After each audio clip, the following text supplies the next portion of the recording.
friends, a very good evening, and I wholeheartedly welcome you all for Enlightened Educators. And here today I am going to discuss few of the doubts that's asked by you.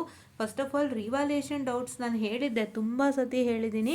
ರಿವಾಲ್ಯೂಷನ್ದು ದಯವಿಟ್ಟು ಎಲ್ಲರಿಗೂ ನಾನು ಒಂದೇ ಹೇಳೋದು, ನೀವು ರಿವಾಲ್ಯೂಷನ್ದೇ ಸುಮಾರು ಕೇಳಿದ್ದೀರಾ ma'am. 15 marks ನಾನು R V ಹಾಕಲಿ ma'am, 22 ಮಾರ್ಕ್ಸ್ಗೆ correct. ನಿಮಗೆ ಕಾನ್ಫಿಡೆಂಟ್ ಇದ್ದರೆ ಹಾಕ್ರೋ, ನನಗೆ ನಿಮ್ಮ ಪೇಪರ್ ಗೊತ್ತಿಲ್ಲ, ನನಗೆ ನೀವೇನು ಬರೆದಿದ್ದೀರೋ ಗೊತ್ತಿಲ್ಲ. ನನಗೆ ಗೊತ್ತಿದ್ರೆ ನಾನು ಖಂಡಿತ ಹೇಳ್ತಿದ್ದೆ ಅಲ್ವಾ. ನೀವೇನು ಬರೆದಿದ್ದೀರಾ ಅಂತ ನಿಮಗೆ ಗೊತ್ತು. ನೀವು ಬರೆದಿರೋದ್ರಲ್ಲಿ ನಿಮಗೆ ಅವರು ಮಾರ್ಕ್ಸ್ ಕೊಡೋದಕ್ಕೆ ಏನಾದ್ರು ಶಕ್ತಿ ಇದೆಯಾ? ನೀವು ವ್ಯಾಲ್ಯೂಯೇಷನ್ ಹಾಕಿದ್ರೆ ಅಲ್ಲಿ ಇಲ್ಲಿ 1-2 ಮಾರ್ಕ್ಸ್ ಅಂತ ಕೊಟ್ಕೊಂಬಂದರೂ ನಿಮಗೆ ಪಾಸ್ ಮಾಡೋಷ್ಟು ಮಾರ್ಕ್ಸ್ ಕೊಡೋ ಶಕ್ತಿ ಇದೆಯಾ? ಅದನ್ನೆಲ್ಲನೂ ನೀವು ಯೋಚನೆ ಮಾಡಿಬಿಟ್ಟು ನೀವು ದಯವಿಟ್ಟು ರಿವ್ಯಾಲ್ಯೂಯೇಷನ್ಗೆ ಹಾಕಿ. ಯಾರೆಲ್ಲ ಕ್ವಶನ್ ಮಾಡ್ತೀರಾ ರಿವ್ಯಾಲ್ಯೂಯೇಷನ್ಗೆ, ಅದಕ್ಕೂ ಮುಂಚೆ ಇಷ್ಟು ಥಾಟನ್ನು ಮೈಂಡಲ್ಲಿ ಇಟ್ಕೊಂಡು ರಿವ್ಯಾಲ್ಯೂಯೇಷನ್ಗೆ ಹಾಕಿ. ಬಿಕಾಸ್ ಮನಿ ಇಸ್ ನಾಟ್, 400 ರೂಪಾಯಿ ಸುಲಭ ಅಲ್ವಾ. ನೀವು ಹಾಕಿದ್ದಕ್ಕೂ ನಿಮಗೆ ಪ್ರತಿಫಲ ಸಿಗಬೇಕು ಅಂದರೆ what is that you have to do? Have to think all this and put for revaluation. ಹೌದಾ? ನೀವು 22 ಕರೆಕ್ಟಾಗಿ ಬರ್ದಿದ್ನಿಂದ್ರೆ ಹಾಕಿ, ಯಾರು ಬೇಡ ಅಂದರು ಅಲ್ವಾ. We are not stopping anybody here, but what is my suggestion is, we are not stopping anybody here by the way. What is my suggestion is, ನೀವು ಯೋಚನೆ ಮಾಡಿ, ನಾನು ಬರೆದಿರೋದು ಸರಿ ಇದೆಯಾ? ನಾನು ಬರೆದಿರೋದ್ರಲ್ಲಿ ನನಗೆ ರಿವ್ಯಾಲ್ಯೂಯೇಷನ್ಗೆ ಹಾಕಿದ್ರು how much amount of marks that you need for passing, ಅದು ಸ್ಯಾಟಿಸ್ಫೈ ಆಗುತ್ತಾ? ಅವ್ರು ಅಲ್ಲಿ ಇಲ್ಲಿ ಮಾರ್ಕ್ಸ್ ಹುಡ್ಕೊಂಡು ಕೊಟ್ಟರು ಸ್ಯಾಟಿಸ್ಫೈ ಆಗುತ್ತಾ? ಅಷ್ಟೇ ಬೇಕಿರೋದು. ಕರೆಕ್ಟ್, ಅದನ್ನು ಚೆಕ್ ಮಾಡ್ಕೊಂಡು ನೀವು ವ್ಯಾಲ್ಯೂಯೇಷನ್ಗೆ ಹಾಕ್ರಪ್ಪ, ಓಕೆನಾ. ರಿವ್ಯಾಲ್ಯೂಯೇಷನ್ಗೆ ಹಾಕಿ. ವಿತ್ತಳ್ದು ಕ್ವಶನ್ ಕೇಳಿದ್ದೀರಾ ಯಾರು? ಮ್ಯಾಮ್ ನನಗೆ MCQ 15 ಬಂದಿದೆ. MCQದು ಮೋಸ್ಟ್ಲಿ ರಿವ್ಯಾಲ್ಯೂಯೇಷನ್ ಇಲ್ಲ ಅಂತ ಕಾಣುತ್ತೆ. MCQದೆಲ್ಲ ರಿವ್ಯಾಲ್ಯೂಯೇಷನ್ ಇಲ್ಲ. ನೀವು MCQ ಅಂತ ಹಾಕಿದ್ದೀರಾ, ಯಾವುದೂ ನಂಗೆ ಗೊತ್ತಾಗಿಲ್ಲ, ಕರೆಕ್ಟಾಗಿ ಹೇಳಿ. 15 ಬಂದಿರೋರೆಲ್ಲ ನೀವು ಆರ್ ವಿ ಹಾಕ್ಬೋದು, ಬಟ್ ನಿಮ್ಮದು ಸ್ಟೇಟಸ್ ಚೆಕ್ ಮಾಡ್ಕೊಂಡು ಹಾಕಿ. ನೀವು ಬರ್ದಿರೋದ್ರಲ್ಲಿ ನಿಮಗೆ ಮಾರ್ಕ್ಸ್ ಕೊಡೋಕ್ಕಿದೆಯಾ ಅಂದರೆ you are very near to passing ಅಲ್ವಾ. ಸೊ ಹಂಗಾಗಿ ಅಷ್ಟು ಸಿಗ್ಬೋದಾ ನನಗೆ ಹಾಕಿದ್ರೆ ಅಂತ ಚೆಕ್ ಮಾಡ್ಬಿಟ್ಟು ಹಾಕಿ 15 ಅವರೆಲ್ಲ, ಆಯಿತಾ. ಆ್ಯಂಡ್ MCQಗೆ ಬಂದು ರಿವ್ಯಾಲ್ಯೂಯೇಷನ್ ಇಲ್ಲಪ್ಪ. ನೀವು ಯಾವ ಸಬ್ಜೆಕ್ಟ್ ಅಂತ ಹಾಕೋದು ಗೊತ್ತಾಗುತ್ತೆ. ನೀವು MCQ ಅಂತ ಹಾಕಿರೋದ್ರಿಂದ I hope it's an MCQ subject that doesn't have any revaluation, right? Yeah, okay. And theory of competition withheld ಅಂತ ಬಂದಿದೆ ಅಂತ ಹೇಳ್ತಿದ್ದೀರಾ. DSP ಅನ್ಫೇರ್ ಅಂತ ಹೇಳ್ತಿದ್ದಾರೆ ಕೆಲವರು. ಸೊ DSP ಅನ್ಫೇರ್ ಅಂದರೆ ಕ್ವಶನ್ ಪೇಪರೇ ಅನ್ಫೇರ್, ಅಂಥದ್ರಲ್ಲೂ ಕೆಲವು ಲಿಬ್ರಲಾಗಿ ಮಾಡಿದ್ದಾರೆ ಅಂತೆಲ್ಲ ಹೇಳ್ತಿದ್ದಾರೆ. ನಿಮಗೇನಾಯಿತು ಅಂತ ನಂಗೆ ಗೊತ್ತಾಗ್ತಿಲ್ಲ. ಇವರೇ ಎಲೆಕ್ಟ್ರಿಕಲ್ ಲರ್ನಿಂಗ್ ಅವ್ರು ಹಾಕಿದ್ದಾರೆ ಇದು, ಆಯಿತಾ. And yeah, theory of competition withheld ಅಂತ ಬಂದಿದೆ ಅಂತ ಹೇಳ್ತಿದ್ದೀರಾ.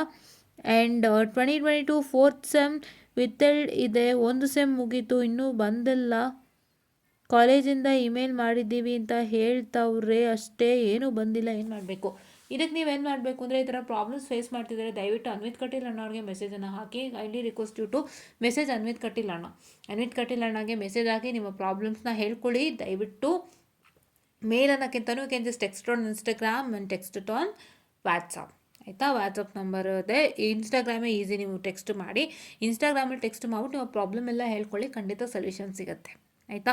ನೀವು ನೀಟಾಗಿ ಹೇಳಬೇಕು, I am a 4th sem student, I am currently studying in 6th semester and ನಂದು 4th ಸೆಮ್ ಒಂದು ಸಬ್ಜೆಕ್ಟ್ ವಿಥೆಲ್ಡ್ ಇದೆ. ನಿಮ್ಮ ನೇಮ್ ಕೂಡ ಹಾಕಿ, ಏನು ತೊಂದರೆ ಇಲ್ಲ. 4th ಸೆಮ್ ಸಬ್ಜೆಕ್ಟ್ ನನಗೆ ವಿಥೆಲ್ಡ್ ಇದೆ. ಸೊ ಕಾಲೇಜ್ ಕಡೆಯಿಂದ ನಾವು ಅದನ್ನ ಕ್ಲಿಯರ್ ಮಾಡಿಸ್ತೀನಿ ಅಂತ ಹೇಳಿದ್ದಾರೆ, ಪ್ಲಸ್ ಮೇಲ್ ಕೂಡ ಮಾಡಿದ್ದೀನಿ ಅಂತ ಹೇಳ್ತಾ ಇದ್ದಾರೆ. ಆದರೂ ಏನೂ ಪರಿಹಾರ ಸಿಕ್ಕಿಲ್ಲ. ದಯವಿಟ್ಟು ಇದಕ್ಕೆ ನಾನು ಸಹಾಯ ಮಾಡಿಕೊಡಿ ಅಂತ ಹೇಳಿ. ಸೊ ಈ ಥರ ಯಾರ್ಯಾರು ಪ್ರಾಬ್ಲಮ್ ಇದೆ ಅವರೆಲ್ಲರಿಗೂ ಸೊಲ್ಯೂಷನನ್ನು ಕೊಡಿಸ್ತಾರೆ ಅನ್ವಿತಣ್ಣ, ಆಯಿತಾ. ಸೊ ಇವಾಗ ಏನಾಗಿದೆ ಅಂದರೆ, ಇನ್ನೊಂದು ವಿಷಯ ಬಂದಿದೆ. ನಾನು ಆಲ್ರೆಡಿ ವಿಥಲ್ಡ್ ರಿಸಲ್ಟ್ ಬಗ್ಗೆ ಹೇಳಿದ್ದೆ ಅಲ್ವಾ. ಸೊ ಯಾರ್ಯಾರ್ದೆಲ್ಲ ವಿಥಲ್ಡ್ ಆಗಿತ್ತು ಅದು ವಿತಿನ್ 3 days ಒಳಗೆ ಬರುತ್ತೆ. ಇದನ್ನು ವೀಡಿಯೋ ಮಾಡಿದ್ದೆ ಅಲ್ವಾ ನಾನು. ದಯವಿಟ್ಟು ಈ ಒಂದು ರೀಲ್ನ ನೋಡಿ. ಆ್ಯಕ್ಚುಲಿ ಇವಾಗ ಇದು ಏನಂತ ಹೇಳ್ತಾರೆ, ವೀಡಿಯೋಸ್ ಎಲ್ಲ ವಿತಿನ್ 1 minute ರೀಲ್ಸ್ ಆಗ್ತಿತ್ತು, ಬಟ್ ಇವಾಗ it is kind of 1 minute ಆದಮೇಲೆ ಒಂದು 3 minutes ತನಕನೂ ರೀಲ್ಸ್ ಆಗೋಕ್ಕೆ ಸ್ಟಾರ್ಟ್ ಆಗೋಗಿದೆ. ಸೊ ಅದು problem. So I hope this a lengthy video reel ನಂಗೆ ಜ್ಞಾಪಕ ಇಲ್ಲ, ಬಟ್ ನಾನು ಹೇಳಿದ್ದೀನಿ ವಿತಿನ್ 3 days ಒಳಗಡೆ ನಿಮ್ಮ ರಿಸಲ್ಟ್ ಬರುತ್ತೆ ಅಂತ ಹೇಳ್ಬಿಟ್ಟು, ಹೌದಾ. ಸೊ ಹಂಗಾಗಿ ವೆಯ್ಟ್ ಮಾಡಿ, ವಿತಿನ್ 3 days ಒಳಗೆ ವಿಥಲ್ಡ್ ರಿಸಲ್ಟ್ ಬರುತ್ತೆ, ಆಯಿತಾ. ಯಾ, ಆ್ಯಂಡ್ ಓಕೆ. ಆ್ಯಂಡ್ ನೆಕ್ಸ್ಟ್ ಬಂದುಬಿಟ್ಟು ಹೆಲೋ ಮ್ಯಾಮ್, ಓಕೆ ಇದಲ್ಲ, ಇದು ಬೇರೆ. ಆ್ಯಂಡ್ ಥಿಯರಿ ಆಫ್ ಕಾಂಪಿಟೇಷನ್ ವಿಥಲ್ಡ್ ಬಂದಿದೆ, ವೆಯ್ಟ್ ಮಾಡಿ, ಅನೌನ್ಸ್ ಆಗುತ್ತೆ, ಇದೆ ಹೇಳಿದ್ನಲ್ಲ, ಅದು ಸೇಮ್ ಥಿಂಗ್. ಓಕೆ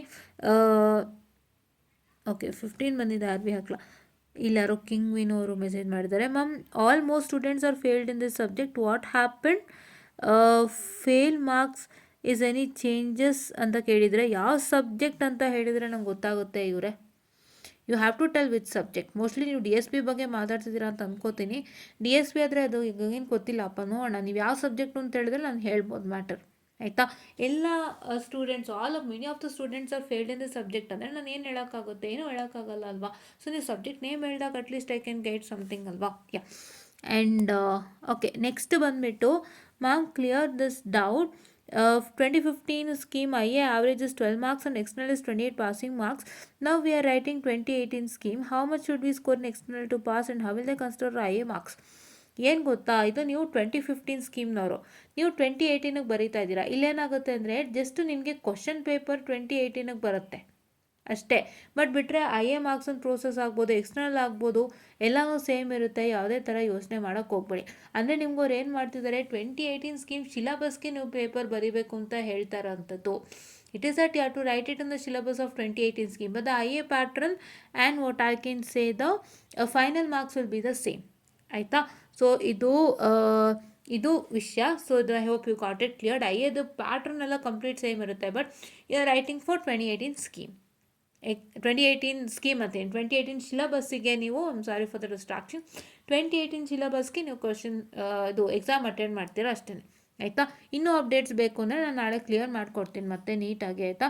ಇಷ್ಟು ನಂಗೆ ಗೊತ್ತಿರೋ ಅಂಥದ್ದು. ಓಕೆನಾ? ಸೊ ಇದಿಷ್ಟು ಇವತ್ತಿನ ವೀಡಿಯೋ ಆಗಿತ್ತು. ರಿವ್ಯಾಲ್ಯೂಯೇಷನ್ ಕೇಳೋರು ದಯವಿಟ್ಟು ಯೋಚನೆ ಮಾಡಿ ಕೇಳಿ. ಆಯಿತಾ?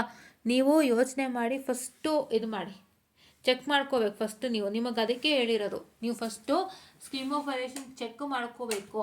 ಚೆಕ್ ಮಾಡಿಕೊಂಡು ನೀವು ಅದರಲ್ಲಿ ನಾನು ಎಷ್ಟು ಕರೆಕ್ಟಾಗಿ ಬರೆದಿದ್ದೀನಿ, ಎಷ್ಟು ತಪ್ಪು ಬರೆದಿದ್ದೀನಿ ನೋಡಿಬಿಟ್ಟು ನೀವು ನಾನು ಹಾಕಿದ್ರೆ ರಿವ್ಯಾಲ್ಯೂಯೇಷನ್ ಮಾರ್ಕ್ಸ್ ಬರುತ್ತಾ ನೋಡ್ಕೊಂಡು ರಿವ್ಯಾಲ್ಯೂಯೇಷನ್ಗೆ ಹಾಕೋಕ್ಕೆ ಪ್ರಯತ್ನ ಮಾಡಿ. ಇಷ್ಟು ಕೆಲಸ ನೀವು ಮಾಡಿಬಿಟ್ಟು ರಿವ್ಯಾಲ್ಯೂಯೇಷನ್ಗೆ ಹಾಕಿ. ಆಯಿತಾ? ಇಲ್ಲಿ ನೀವು ನಾವು 15 ಬಂದಿದ್ದೆ ಆರ್ ವಿ ಹಾಕ್ಲಾ, 9 ಬಂದಿದ್ದೆ ಆರ್ ವಿ ಹಾಕ್ಲಾ ಅಂದರೆ ನಾನು ನಿಮ್ಮ ಪೇಪರ್ ಅಂತೂ ನೋಡಿಲ್ಲ ರಿವ್ಯಾಲ್ಯೂಯೇಷನ್ಗೆ ಹಾಕೋಕ್ಕೆ. ಕರೆಕ್ಟ್ ಅಲ್ವಾ? ನಿಮ್ಮ ಪೇಪರ್ ನಿಮಗೆ ಗೊತ್ತು, ನೀವು ಬರ್ತಿರೋ ಆನ್ಸರ್ ನಿಮಗೆ ಗೊತ್ತು. Everything is in your hands only. You have to check with the answers, you have to verify, then you have to put for evaluation. ಅದಕ್ಕೆ ದಯವಿಟ್ಟು ಈ ಒಂದು ಕೆಲಸನ ಸಿನ್ಸಿಯರಾಗಿ ಮಾಡಿ ಅಂತ ಹೇಳ್ತಾ, I just wind up the session. All if anything's needed, please do make sure that you put it on the comment box and I'm here to clear your doubts ಅಂತ ಹೇಳ್ತಾ, I just wind up the session all and thank you.